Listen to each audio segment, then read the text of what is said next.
So, it's the 8th of May today.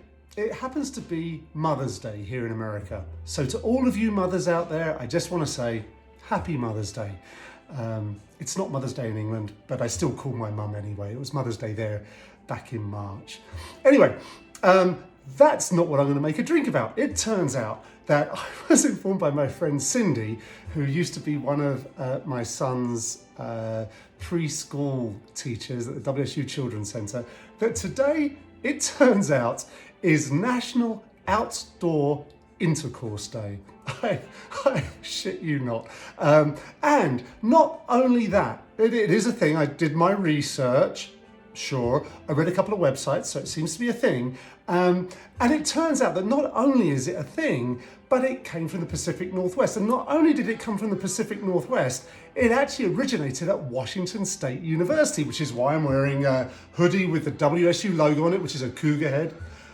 Hold on, where's this one going? But it's a cougar head and it's made out of the WSU, it used to be a C for Washington State College, that makes those three letters make up the logo, which is one of the coolest logos around, by the way. But back to National Outdoor Intercourse Day. It appears that back in the 1960s, at Washington State, at that point, they got a bit miffed with students using blankets out on the grass because they thought they were doing more than just studying on the grass when there might have been a couple of them there on a blanket. So they banned the use of blankets, as a result of which, apparently, I don't know, it was a fraternity or what, I don't know where, but somehow someone decided that that was such a travesty that they would declare this day, National Outdoor Intercourse Day, it being the 69th day of March. Now, they could have gone for the 69th day of the year, but that would have still been pretty cold. It's chilly today. I'm looking out the window and it's snowing here. Well, it's more like a wet white hail, but nonetheless, it's really nasty. But anyway, I thought I'm going to celebrate that really interesting fact. And I'm going to do it with a version of the Sex on the Beach cocktail. And I was going to make that when my friend said that. I was like, oh, okay. And Cindy said, yeah, okay, maybe I'll make a Sex on the Beach. That seems cool. And then I looked around, like, there's not many beaches here. Okay, there's some of the rivers nearish by, but it's not really a beach town. So I present you a riff on that, and it's actually completely different in the end. And it is called Sex on the Palouse. I'm sticking with it still being a vodka drink, but I'm using Washington vodka because that's obviously the state we're in. It's where Washington State University is, and we need 2 ounces of that.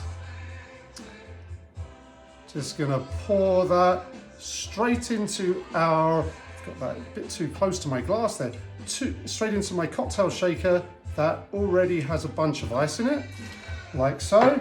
There goes the vodka, but this is, actually no, let's go for this first. So peach tree schnapps, that is a requisite in the Sex on the Beach, so it's going to be in this cocktail as well. I'm toning it down a little bit because there's another ingredient.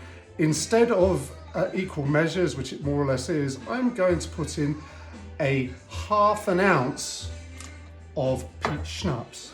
And then here's the sort of mystery ingredient. I've got some Evan Williams apple whiskey. Well, they call it apple whiskey. It's really apple liqueur mixed with bourbon, but it will give the same idea. And I tried this earlier, and really it's not necessarily my thing, but it's kind of interesting.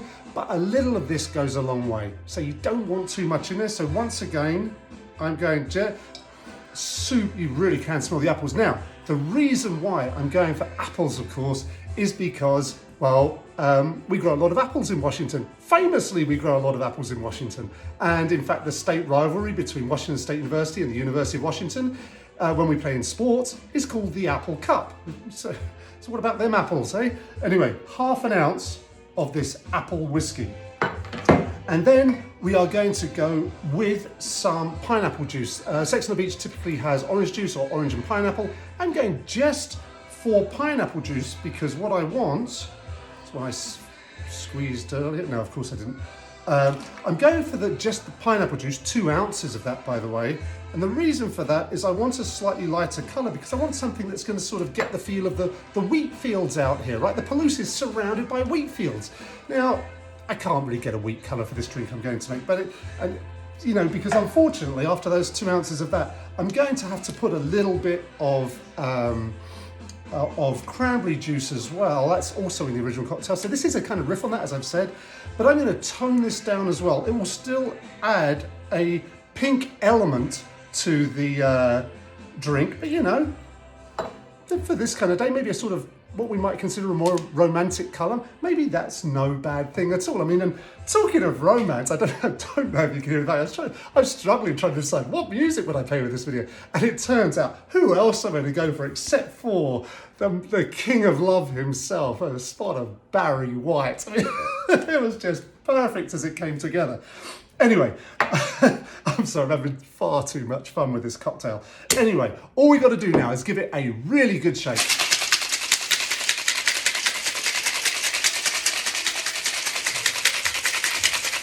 And actually, you want to shake it quite a lot. And the reason for that is it'll make it kind of foamy on the top with the pineapple in it, and that will look kind of cool, I think. So there we go, we're just going to pour that straight in there. And you know, the cranberry juice really has not made it too, I have to strain a little bit more because of the way that I made it earlier on, or just now. There, I should have used a strainer instead of the top of the shaker. It turns out strainers are much more effective for getting the liquid out. Nonetheless, there we go. But there's one more ingredient. You know, it's not so pink after all. It kind of looks a little bit like wheat fields, which I'm now going to destroy by using some black raspberry liqueur. Many recipes call for Chambord, which is the more famous version of this. I've got Chateau Monet. But it's still delicious, and it will help make this just a really rounded, fruity, delicious, sweet, easy to drink, sexy kind of drink. And I'm just going to dribble a little of this on the top. Just a little trickle there. And then you get that gorgeous kind of, I'll show that what that looks like. You see how beautiful that looks? Like that. And then this will only call for one garnish. Got myself a pineapple. I mean, I was thinking as well, what can I do to make this really rude? Put a banana in there or something? That's not going to fit. Oh, that's what she said.